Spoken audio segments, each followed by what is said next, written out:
All right, everybody, on behalf of Trident Title, Performance Title, and Synergy Title, I want to welcome you guys to LinkedIn for Real Estate Professionals. I know we have some agents, some lenders on the call, so this is really going to work for anybody, even those of you that have some small businesses or some side hustles.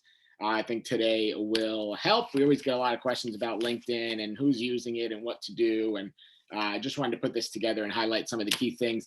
Got some good stats on LinkedIn, right from LinkedIn, actually, and then 15 tips and tricks on how to maximize your profile and really get the most out of the LinkedIn experience. So we will squeeze all that in and get it done in less than an hour. We'll do a quick little survey. We'll talk about why LinkedIn, and then the rest of the way we'll just hit those tips and tricks. My mom sent me this photo the other day and I love it so much. I figured you guys deserved a good laugh. So check out those shorts. Look at that shirt, the hair, everything. It just made me laugh. So those of you that I already know, there's some entertainment for you. Those of you that I don't know, I am still that height. I just have a beard now.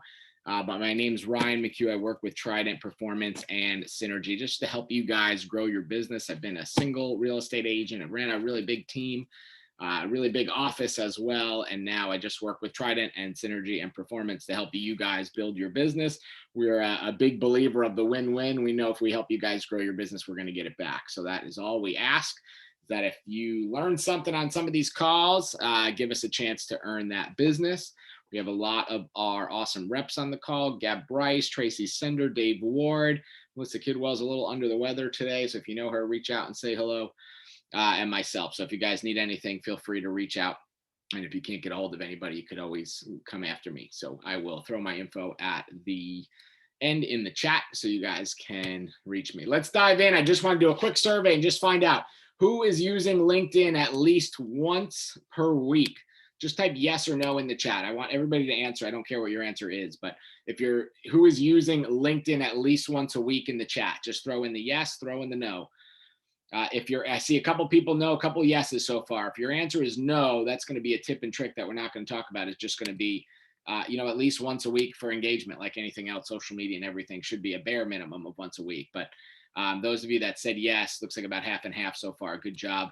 Definitely going in the right direction. Hopefully what we covered today is going to help you guys realize what to do in that once a week or that once a day. If it's just 5 minutes a day, it's manageable. You could block it and get it done and really kind of grow your network. So let's talk about why LinkedIn to begin with, because I saw there was a lot of no's for using LinkedIn. So let's just talk about why LinkedIn, and then we're going to dive into 15 tips and tricks. So first of all, LinkedIn has over 600 million members, so huge audience space. It's not as big as Facebook or Instagram, but it's a more targeted audience. It's really working professionals, which is good. So on Instagram and LinkedIn, I'm sure all of you that have kids that are on Instagram, while they are not probably on LinkedIn, or most of them are not on LinkedIn. So over 660 million members, 40% of them are in every single day. So we're talking about 300 million members in every single day. So lots of eyeballs on there every single day. And I know that sounds like a huge number, but when you actually compare that to some of the other social networks, it's really just a drop in the bucket. And that's actually a good thing, because you're still kind of in early on LinkedIn. And we're going to talk about some ways to kind of maximize that today. LinkedIn's goal, this is right from them, is they want to get to 3 billion users. So like the whole planet, and become the home for all working professionals. They don't want it to be, post what you had for dinner or what you're wearing to the beach. They want it to be the home for working professionals. Big difference with, the goals there for Facebook and Instagram, right? Very, very different.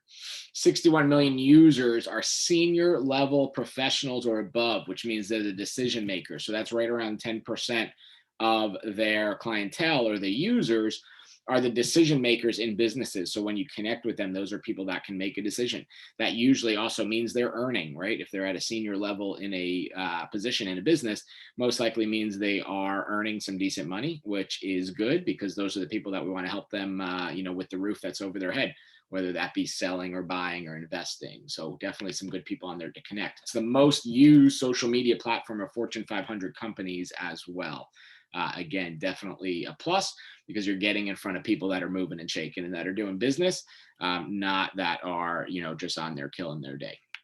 So 3 million users, only 3 million users sharing content on there weekly. And while that number sounds huge, I know it is so minuscule in the world of social media that only 3 million people are using it. That's less than 1% of the people on the planet, while Facebook approaches half the people on the planet, which is nuts. So the opportunity here, and we're going to talk about this a little bit later, is that because there's not a lot of content creators, there's not a lot of noise, there's not a lot of junk on there, which means your stuff gets seen more. And it's funny, I did a little test that I'll share with you guys in one of the slides later, but I did a test on a post for a class, posting it on LinkedIn and posting it on Facebook. And I actually had more people view it on LinkedIn, which I have far less connections on, and I really don't use much, to be honest with you. And I thought that was kind of interesting, but it proved the point, where on Facebook, only the people that have their algorithm kind of connected to me see it, where on LinkedIn, it got a lot more eyeballs on it and a lot quicker, which I thought was pretty interesting.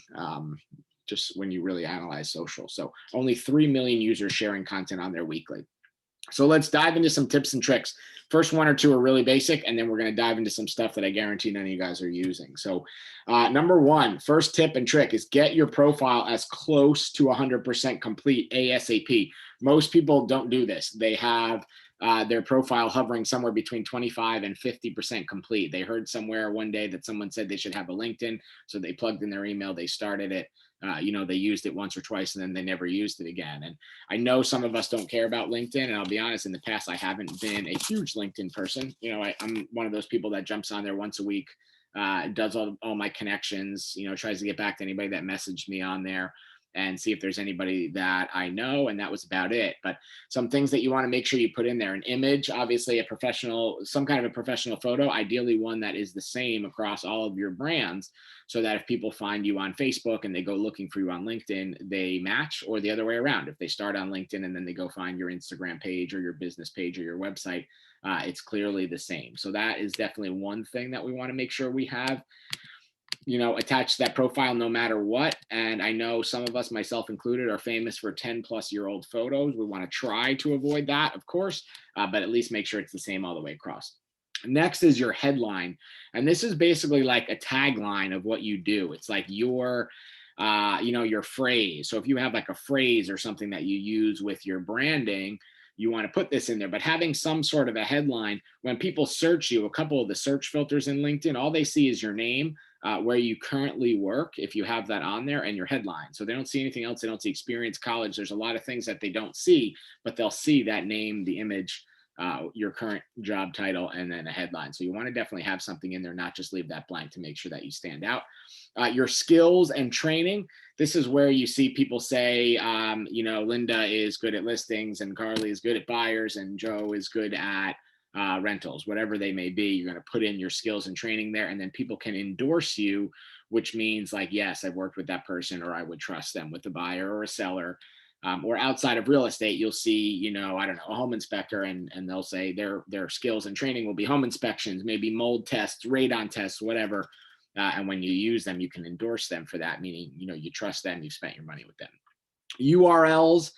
So this is just links. This is linking you elsewhere. So this might connect to your Facebook, your website. If you have any lead gen pages, a link tree, something like that, this gets people off of your LinkedIn, but keeps them stuck in your web, right? So we want to always try to be as sticky as we can, and they might find us on LinkedIn, and that's great.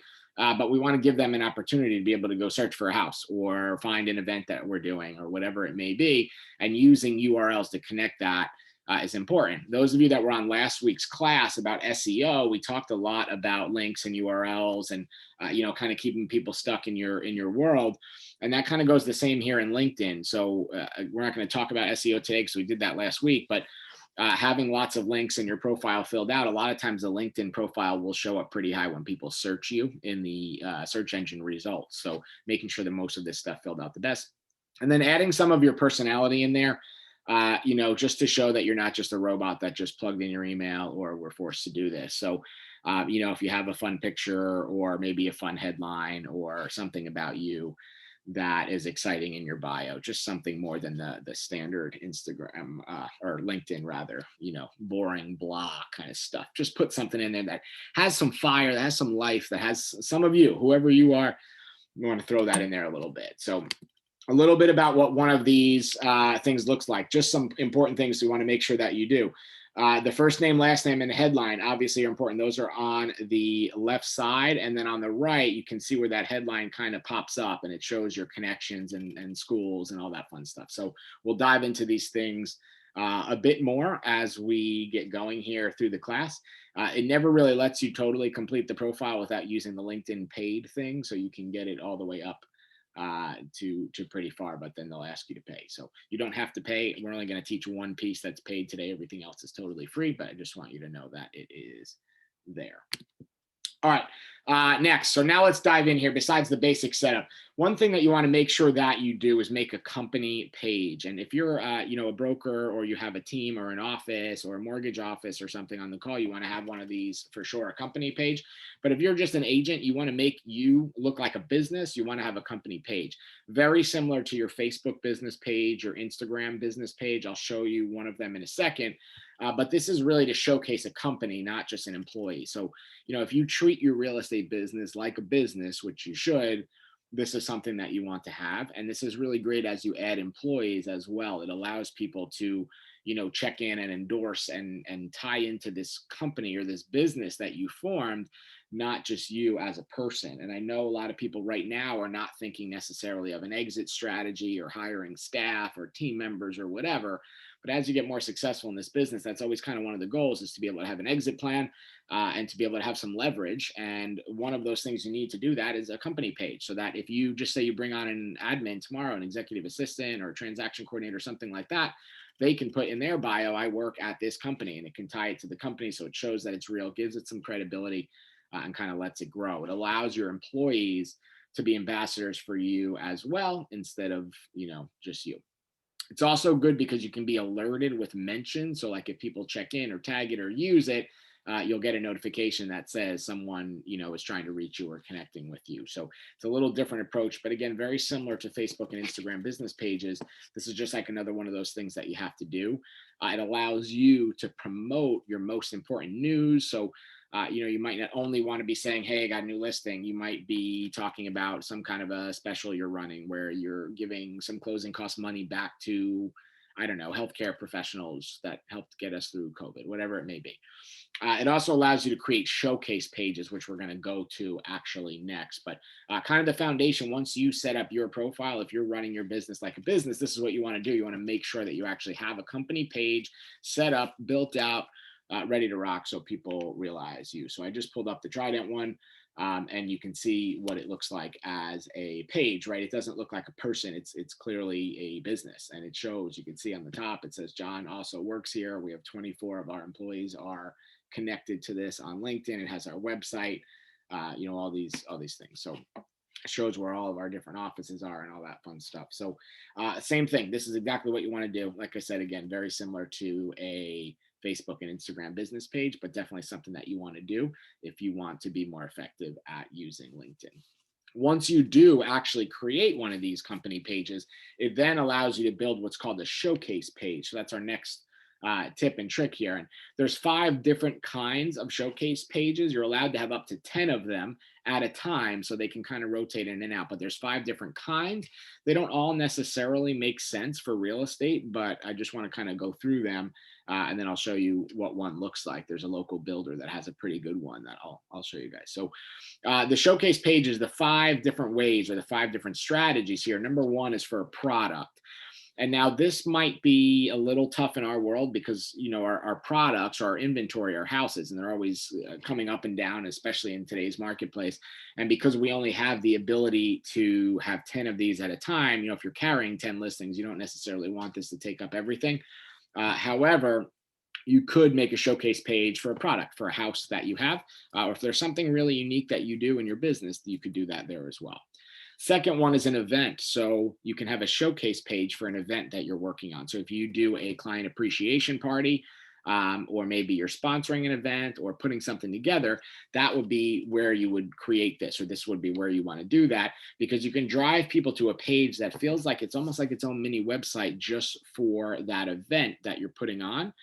So maybe you do quarterly client appreciation event, And we're going to showcase that like a quarter in advance. So we're pretty much at the end of the first quarter here, but maybe you have one planned for the second quarter for, I don't know, family fun day, barbecue, beach day, whatever.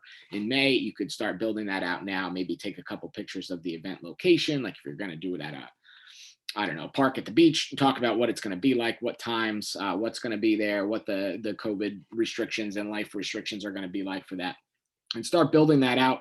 And then that way people will see that is tied to your business.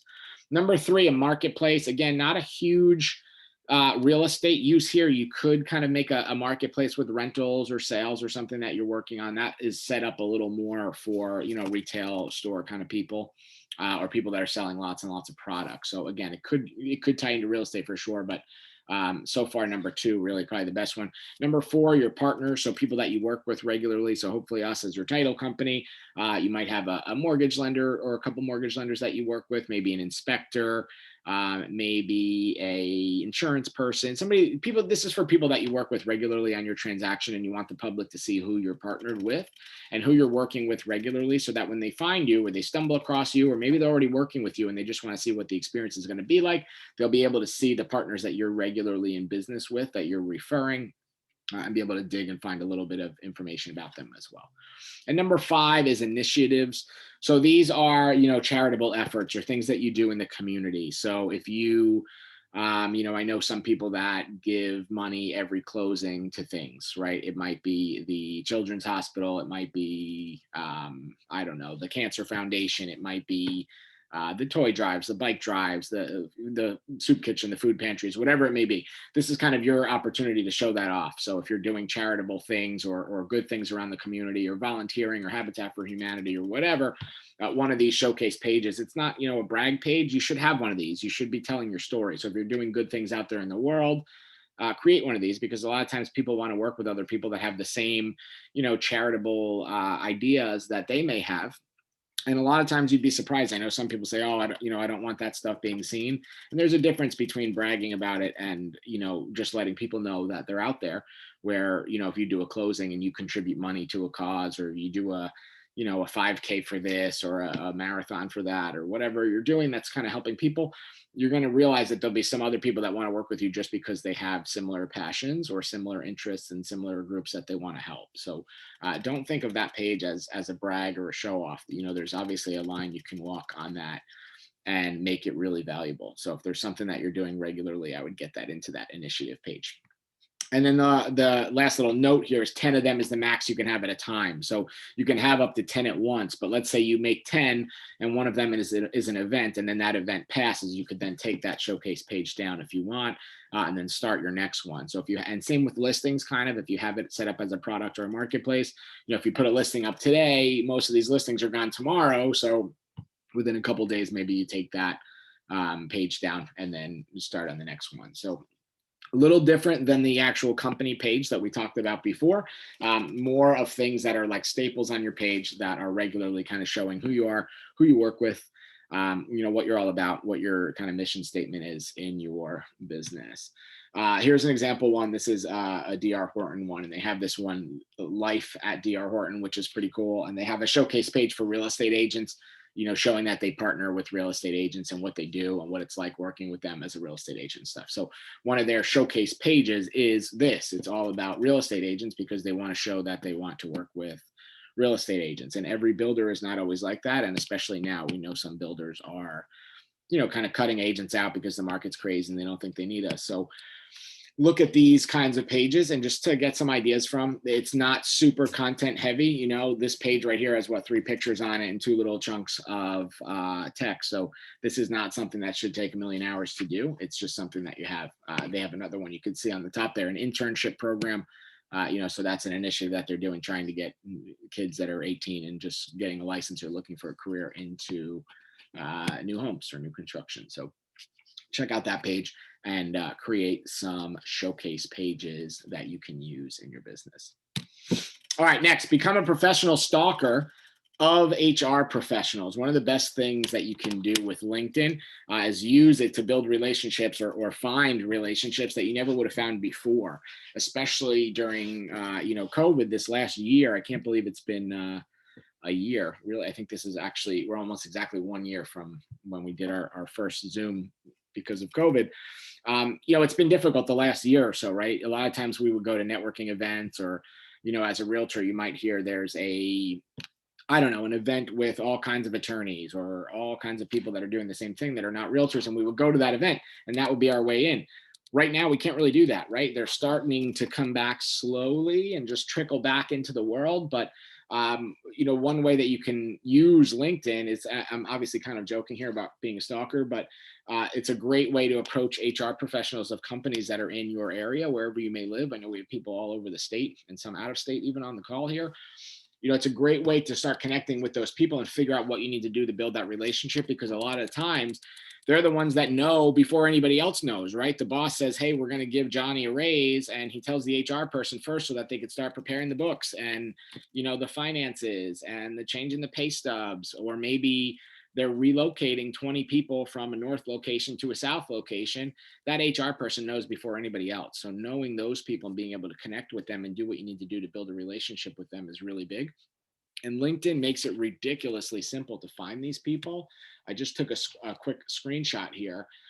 You can literally just type in human resources in your LinkedIn search bar, and it will give you a lot of options. So the top 3 right away, it will show up jobs, people, and groups. So jobs is if you're looking for a job in human resources, that's where you would look.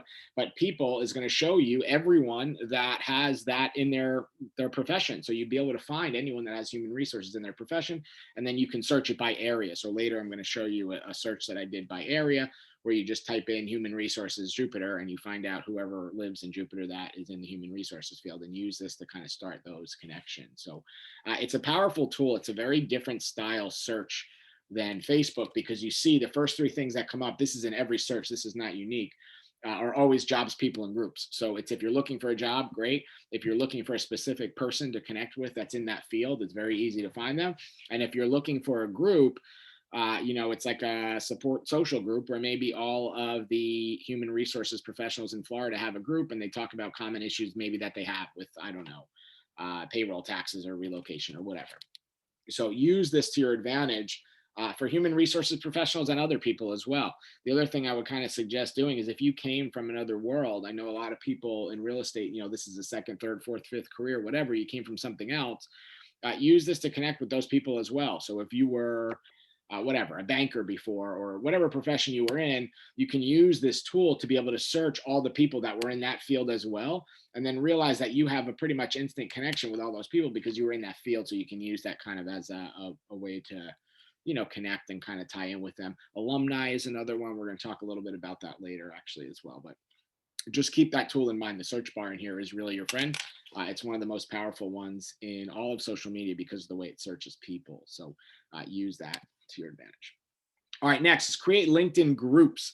Those of you that have been on any of my Facebook or social kind of classes before, we've talked about groups and the power of groups.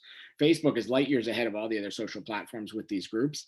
They are pushing their whole platform basically to be covering groups and video and marketplace. And LinkedIn is certainly behind on that trend, but there's still some power in this where you can create, because it's not like Facebook, where, I don't know about you guys, but there is a group on Facebook for everything. And I found a very interesting one that I'm going to show an example later just as a good laugh. But there is a group on Facebook for absolutely everything. And a lot of things have 10 groups for the same thing, right? There might be realtors working similar neighborhoods or farm areas or cities, and they make the same group, 10 times over. Realtor A makes living in Smith Farm. Realtor B makes Smith Farm life.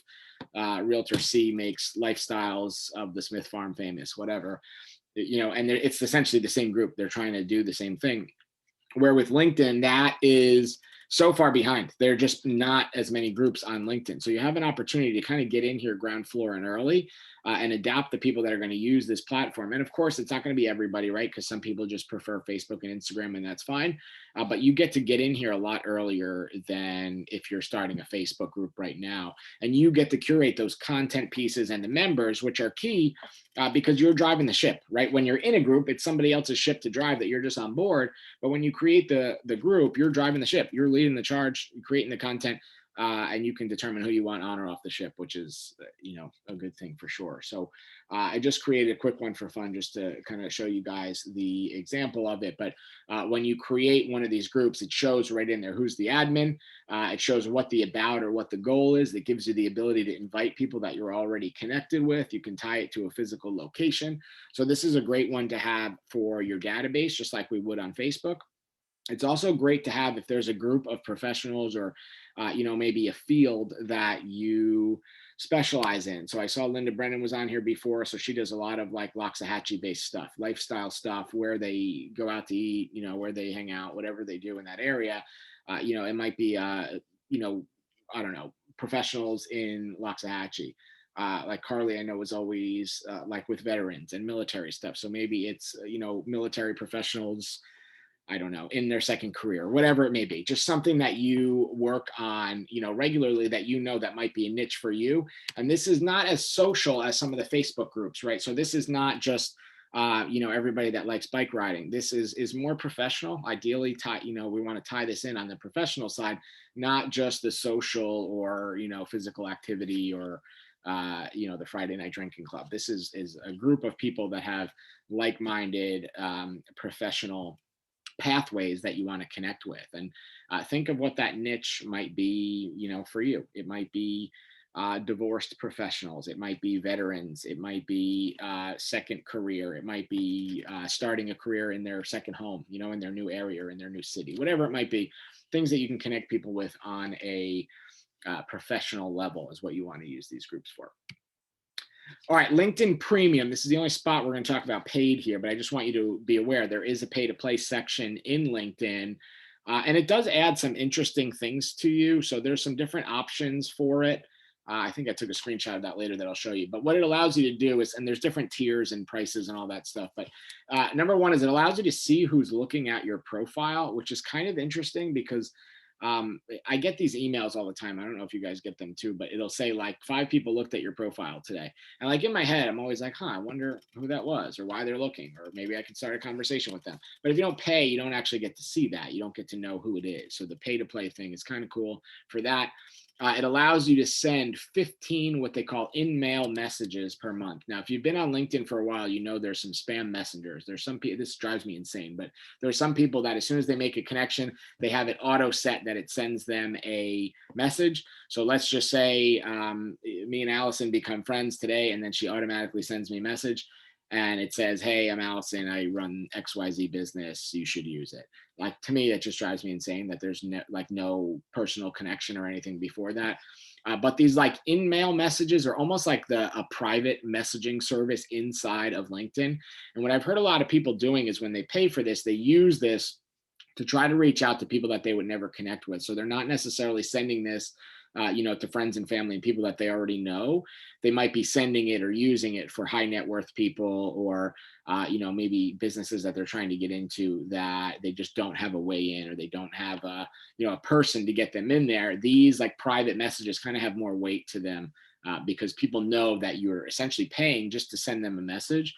So people that are kind of in this community use these in-mail messages at a little bit of a higher level because that if someone did that and sent that to you that way, they're paying just to be able to get an at bat to talk to you. So it puts some weight behind it. I think it's actually kind of cool, to be honest. I think I'm so surprised they haven't done something like that on Facebook or dating apps or something where you pay to send a message to somebody. But I think LinkedIn is way ahead of the curve with that. It's really a great idea.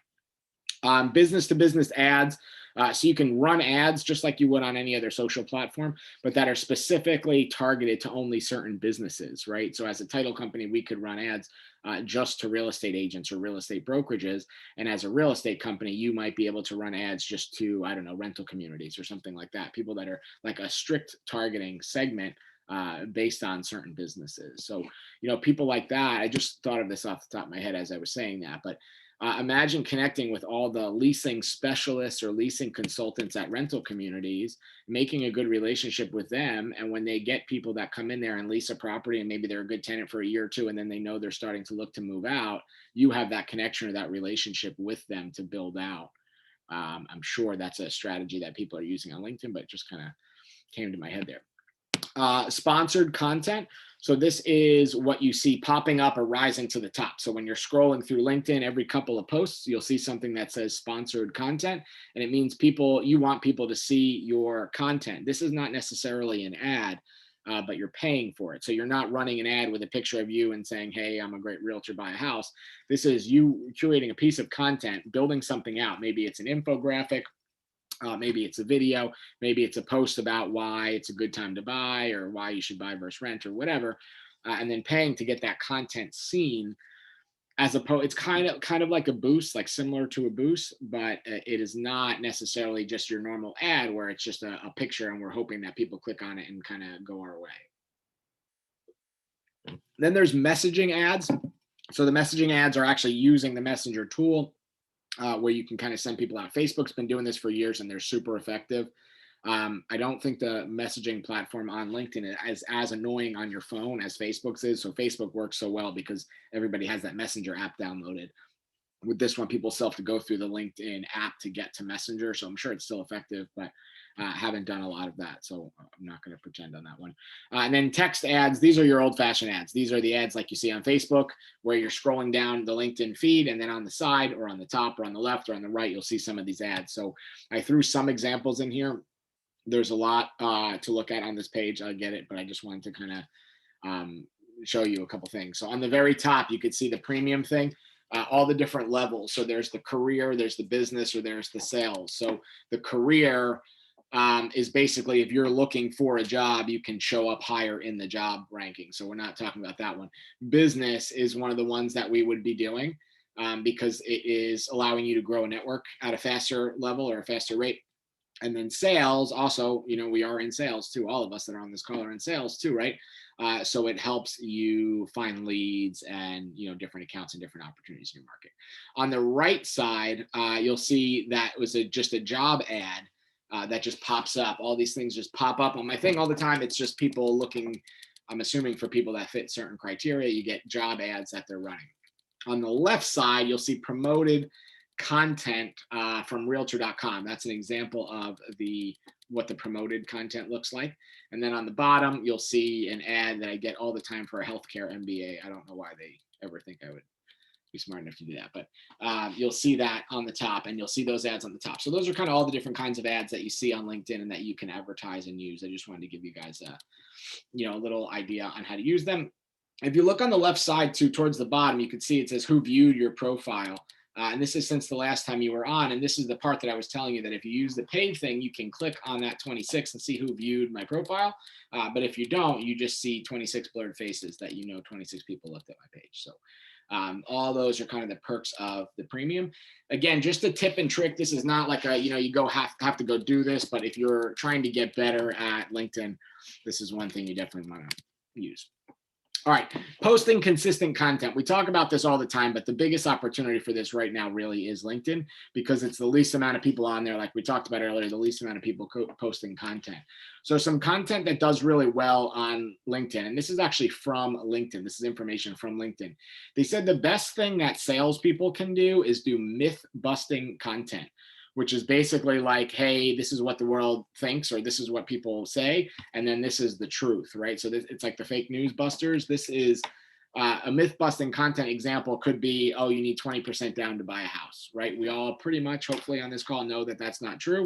It could be you need 750 credit to buy a house, right? I think there's deals down to 500 credit that you can buy a house now. So things like that and doing content around those that people don't know, oh, it takes 90 days to close a house, whatever it may be that you come up with, a good opportunity there.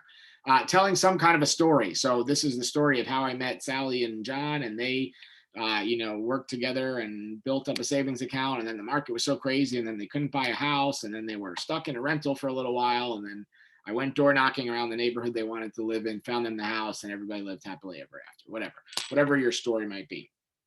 Questions to kind of get the crowd going. So I see, it's funny, like I feel like whenever somebody takes a class, they'll do this, and you'll see the same question on Facebook a lot. I'm sure some of you guys have seen this. The one that was going around the other day on LinkedIn and on Facebook was, how old were you when you bought your first house? So people are answering that, and then the agents are messaging them back and saying, "Oh wow, do you still own that? If you've had it for that long, you should refi it or you should sell it because you have a bunch of equity now and move up." So think about questions like that kind of stir the pot. One I would use now is like, who bought a house between 2012 and 2018? I think that's a popular one right now because if you know that someone bought a house in that time, no matter what, they have equity now, right? They absolutely have equity. And the other thing we know is their rate was higher then, period. There's no way they had a better rate then than they do now.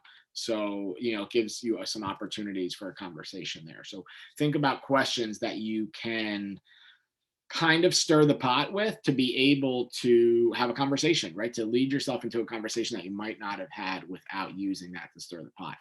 Next, start a debate. So not the what color is the dress debate, but the, would you rather live now knowing what you know about COVID, would you rather live in a condo or would you rather live in a single family home? That could be one, and let people kind of go at it there. Local trends. So one thing that always drives me nuts about real estate is it's kind of like weather, right? They might say, oh, the weather in Florida is great, but in your specific zip code or city or even street, right? Because Florida is crazy. It might be raining and then across the street, it's not. Same with real estate, right? Right now, sure, real estate is doing good pretty much all over the country, but I'm sure there's spots that are starting to balance out. And there's certain trends going on in your neighborhoods or your farm areas that you work in that you might be seeing now that you can share some content on to kind of get out there. New developments are always good, right? We've done classes on new construction in the past, but those are things that people always want to see. And then, of course, just your standard listings, open houses, events that you're doing. But those are not the only thing. People get annoyed when they add a realtor or friend a realtor business page, and the only thing they see is, oh, we did this listing today. Like that's great, but you have to think, what percentage of your people are actually looking for a house today? And if you think about the people in your database, how many people are actually looking to do a deal right now, or in the next 90 days? It's such a small percentage. You need to be able to cater some of that content to the other people in the area as well that maybe bought a house last year or 2 years ago, and now they're not moving until the kids are out of high school. So they don't care about your, I got a new listing every day content, but local trends might help, right? Or some questions or some opportunities for them to refi or something like that might help. So just some content ideas for you. Moving on. These were just some screenshots of some content that has worked pretty well on LinkedIn, some new construction, an actual listing one. All right, the job notifications. Those of you that have been on my stuff, I've talked about this in the past, and I just wanted to reiterate this one because I know people still aren't doing it, because if they were, I would be getting texts and calls saying, oh my God, I can't believe I waited this long to do that. So use the job notifications to your advantage. Still, in my opinion, the absolute best thing that LinkedIn has to offer. Someone in your network gets a new job every single day. And if you just look at your notifications, it will prove that to you. And I just did this randomly just to show you guys, but the other day, just look at mine. The top notification on the left, 8 of my friends, new positions since the last time I was logged on. So 8 new positions within a week. That's 8 reasons to reach out to people and just say, hey, so you got a new job. Just want to say congrats. Tell me about it, right? It's not a difficult conversation. It's not a high pressure sales conversation. It's someone that you know that made an improvement in their life. It's an easy call. It's an easy text. It's an easy message, whatever you like to do. And when you expand on that, this is what it looks like on the right side. So I just clicked on the one on the left and blew it up so it looks like this. And you can see one friend is on an advisory board now. One is a case manager. One is an insurance agent. One is an agent, probably moved companies or something. And one is at a staffing company. Great. So super easy ways to reach out, right? I can just say, hey, Sarah, I just want to say congrats. I saw you started at Beacon Hill Staffing. Tell me a little bit about it. What's your mission? What do you guys do? What made you choose them over another staffing company? Did it increase your life? Whatever. It's an easy reach out. And these things also, you can set up these notifications. If you click the little dots or you click on view settings on the left side there for notifications, you can set them up to send you an email. So I get an email notification every morning that says 5 of your friends got a new job today. And it's the easiest warm call. There is literally no easier call than that, because if that person started their new job today, they might be stressed and busy, but whenever they get back to you, they're most likely happy, right? They either didn't have a job before and they have a job now, or they made a career move. Like nobody's really usually mad on that day because they're moving their life forward. So make sure you're taking advantage of these things, because I really think that they're the best thing that LinkedIn offers. And this is not, and I'm not picking on anybody, but this is not the, oh, let's get excited because 10 agents we know switched companies and did the round robin, from every company that they just move every year. This is the people that are in our network that are not real estate agents that we're looking to see who made career life changes. These are the people that we want to be reaching out with. All right, connect with people that you wouldn't expect. So one good thing about LinkedIn is you can track these people down that you would never be able to find, right? You can track down high net worth people, CEOs of companies, people that you can't reach. And your LinkedIn messages, what's good is usually that, yours is only going to be one of a few. The fact is that most people just don't have the whats to actually make a reach out to some of these people. We know this in real estate, right? If we just say, hey, our job as a real estate agent is to make 2-3 hours of phone calls every day, and we just look how many people are actually doing that, it's like what, 5%, 10% tops. Same thing with messaging on something like LinkedIn, right? So if there's a CEO of a local company that you want to reach out to, and you actually do it, you actually reach out to them, your message is going to be one of a very few. Where if you just send out a blast email or a mass communicated MailChimp piece of content, that person probably gets 1,000 emails a day. And if they even get to them, because if they're important, they usually have an assistant or somebody looking through, that nonsense, they're not getting that email. But when they're on LinkedIn, it's them, and they're getting one of only a few messages. So you have the ability to really connect. So use that if you're, trying to track somebody down that you just can't get a hold of. Use it as a way to get around in a different way, especially in a world like we live in today, where you might not be able to walk into the office and set up a meeting, or meet them at a networking event, or track them down at a restaurant or something. An easy way to do this, you could check out some cool things. You could just type in CEO. If you type in CEO in LinkedIn, it will show you the people that you're friends with that are CEO. So like it pops up a handful of them. You could see a handful of mine that I'm connected with.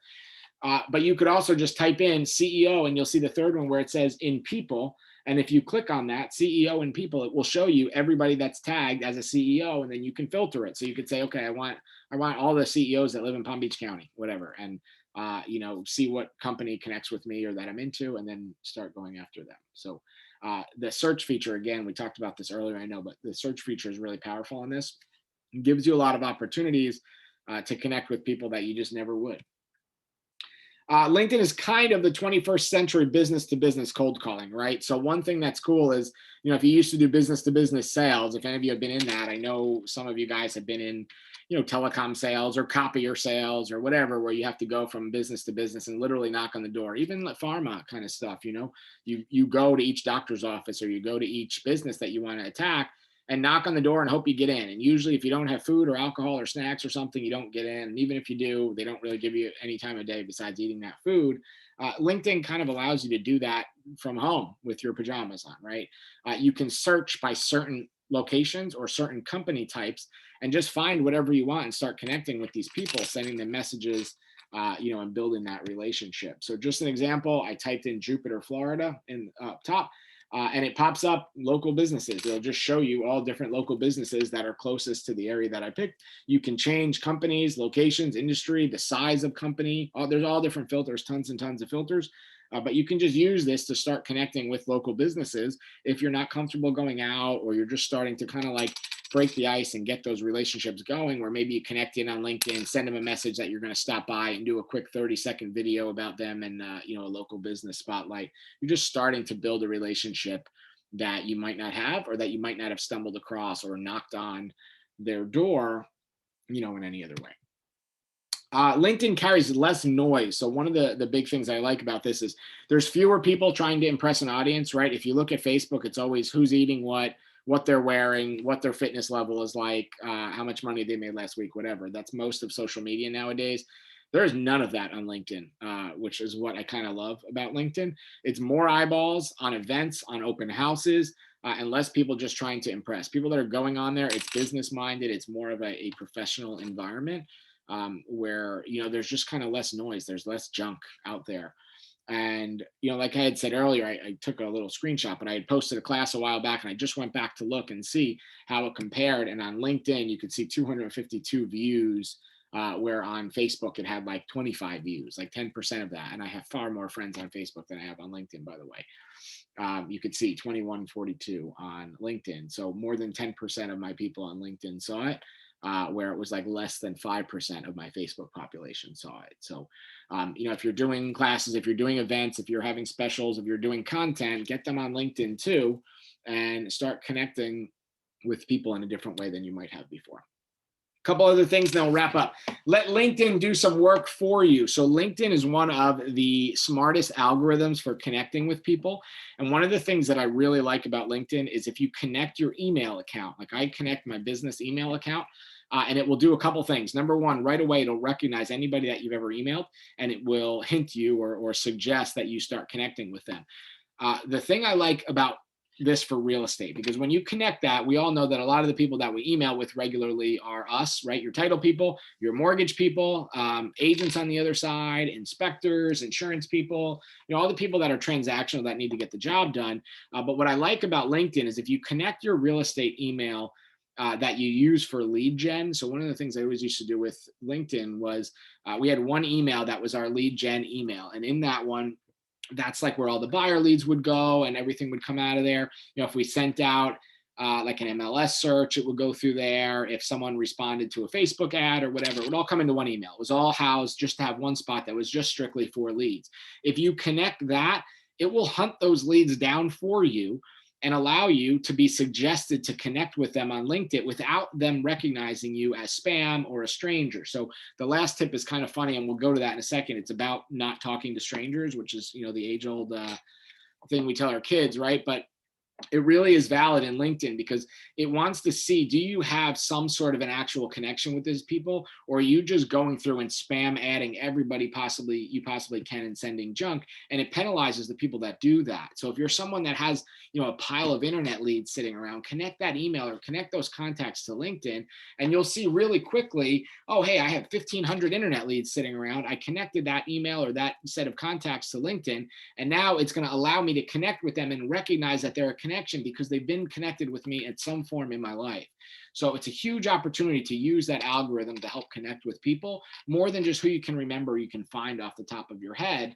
And again, if you connect your email on your website, it'll connect your leads for you, which is cool. So here's an example of one of these things. And what I thought was interesting to me about this is I took two screenshots here, right? I took, so there's 8 in here. And what I thought was really interesting is if you look at some of these, you're going to see, obviously, some of them are realtors. But one of the things that I recognized was this lady, Denise, was like a 10-year-old lead of mine. And I didn't know, I just looked back through my stuff and she was a lead. And I'm like, wow, I don't know anything about her, but you can see it says based on your profile. We have no other mutual connections. Like I don't know her. I'm not friends with her. We're not in the same circle. But she was a lead. I found out just when I look back, just in researching for this class, she was a lead. And a lot of these people on here, I see a lot of real estate agents. I talk to real estate agents all day, every day for, 10 years. So you're going to see a lot of real estate agents. But when you start connecting those other things, you're going to see people that you just don't know who they are, but they're connected to your world in some way. And it gives you the opportunity to connect with them, which is a plus, especially if you just have piles of leads floating around. Professional versus social. I think it's 2 more and then we'll wrap this up. What I like about LinkedIn, or what the big tip is on LinkedIn, is this is where it's professional relationships versus social relationship. And for a lot of people that just don't care about social media or social life, the professional relationships are what takes prominence. And just a couple examples, on LinkedIn, you connect with people based on who is in the same alumni groups, where on Facebook, it's, what they're drinking for wine on Wednesday. And there's nothing wrong with that, with Wine Down Wednesday. I'm all good with that. But some people don't. That's not the group they want to do business, right? They're very heavy on doing business with alumni or people that they know because they, went through a certain training with them or something like that. It allows you to target leads by professional interest instead of social interest. So it's just a different platform. It's a different group. And when you really look at it, you think of what is the more valuable connection. And I thought this was funny. This next image, I looked at, this is a group that is a real group. There's a group on Facebook of a group where people all pretend to be ants in an ant colony. And then there's a group of a college that has 98,600 alumni. Now, if you reached out to people and said, hey, I'm from the ant group, or hey, we went to the same college and had the same degree, like which one is going to hold more weight? And I know it's a stupid example, but the ant group really made me laugh. But think about that, right? When a lot of people leave college, they're told if you're an alumni of this college, if an opportunity comes up for another alumni of this college, like we expect you to give it to them, or we expect you to hear them and put them at the top of the list before the person in the ant group. So, just think about this as you're using LinkedIn as a tool, that you have an opportunity to create professional relationships as opposed to just social ones. And we all need kind of both of them in our life. I understand that, but you have to balance it out a little bit. And if anybody wants to start an ant group, you guys let me know. Add links. Make sure you connect your profile to your pages, your social media, and all of your websites so that you can drive people to and from LinkedIn and keep them stuck in your web. And last but not least, don't talk to strangers. Just connect with those people that you know of or have a mutual connection for. Don't just go in there and mass add the strangers. Don't just go in there and mass message. Both can get you banned, and actually LinkedIn will actually stop you from being allowed to make more connections if you just go in and do that. So if there is someone that you want to connect with and it's not popping up as a recommended connection, or when you plug in your leads or your database or your business, it's not connecting you, ask a current connection, right? So John and I just met with someone Thursday where we met that person through LinkedIn. John had a connection actually through an alumni thing, and we ended up connecting with them for coffee Thursday. But when I went to add her as a friend on LinkedIn, we weren't friends. There was no connection, right? So I had to use John as a referral for that LinkedIn connection, which then allowed that relationship instead of it just being a spam message and messaging somebody that I don't know anything about. So I know it's kind of a corny title with the "Don't Talk to Strangers," but it's the truth. Be careful so you don't get banned on there, because it is such a powerful tool. So in summary, today we covered a lot in an hour here. We covered 15 different tips and tricks on things that you can do to do LinkedIn at a higher level. So hopefully you guys learned something. If you want the replay, you have to email us and we will get it back to you. You can email either myself, which I'll put my email in the chat in a minute, Dave Ward, Melissa Kidwell, Gab Bryce, Tracy Sender. We can all get it to you at some point tonight whenever the recording finishes up. All of you guys that are already sending business, we appreciate it. Thank you so much. We've been slam busy, and that's all thanks to you guys. So keep it coming. We are doing our best, and we appreciate you guys. Anybody that we haven't done deals with yet, let us know what we can do to earn that business. We'd love to connect with you guys and see if there's something that we can do to help you grow your business and connect with ours. Kara, thanks as always for the slides. Everything looks great. I actually just noticed the LinkedIn logo in the silhouette in the background now when there wasn't as much stuff on the slide. So thank you. That looks cool. If you haven't already joined the private Facebook community, just search Ryan McHugh Real Estate Trainer Inner Circle on Facebook. It's private and I will let you in. It always has the schedule of classes that we're doing.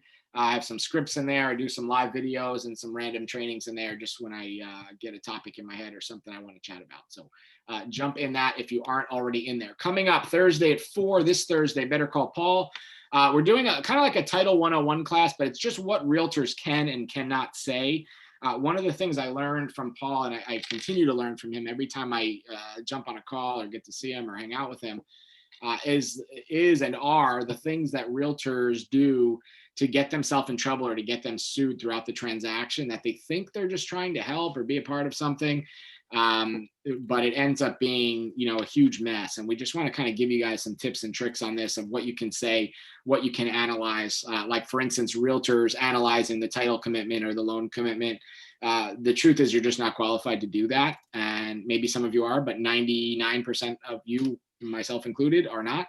And those are where we want to tag in professionals or use advice of people that know what they're talking about. So Thursday at 4, Paul's going to talk about a lot about that. We have 2 or 3 specific examples with things that we have going on right now that could result in like really huge fines and problems and issues where you're just better off staying in your lane. I think it's important that you guys know that. So hop on that. Next Monday at 11, we're sticking with we're actually going to go with the March Madness theme. We're going to talk about the Elite 8, the 8 habits of top producing teams.